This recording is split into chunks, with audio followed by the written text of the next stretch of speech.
There's a kind of pressure that shows up quietly. It doesn't announce itself as urgency. It feels more like a question you keep hearing in the background.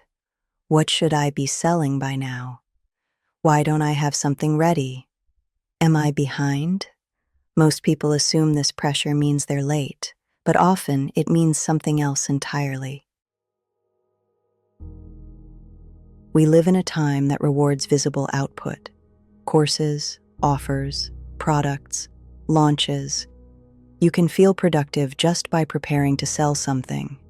And when everyone around you seems to be packaging knowledge, it's easy to believe that not doing so means you're falling behind.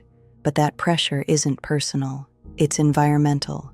It comes from being surrounded by finished things, without seeing the trust that formed before them.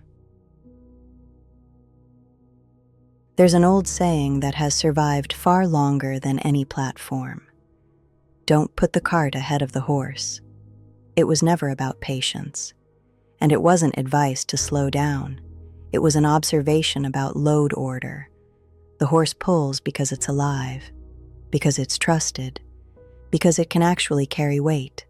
When the order is reversed, effort increases, but movement becomes strained.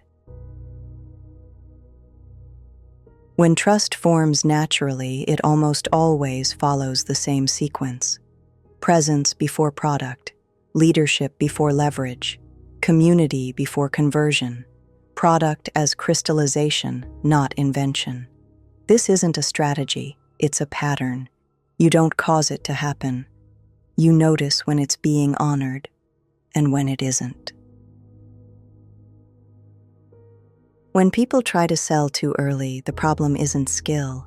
It shows up as resistance. Offers feel awkward, selling feels heavy, audiences hesitate, energy drains quickly. Most people respond by trying harder, more explanation, more urgency, more persuasion.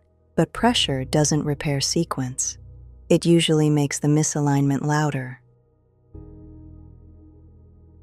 Almost everyone has seen the opposite moment. A person who speaks and people listen. Someone who releases something and it's immediately welcomed. It looks effortless from the outside, but nothing magical happened. Trust had already formed. Leadership had already been granted. Community already existed. The product didn't create that trust. It simply gave it somewhere to go.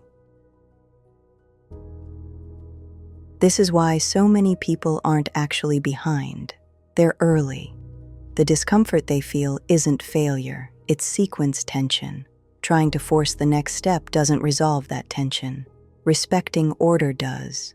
Trust forms before it converts. Presence comes before permission. Nothing here needs to be rushed. Products succeed when trust has already done its work. And if selling feels heavy right now, that may not be a sign to push. It may be a sign to stay present a little longer. The cart will move when the horse is ready.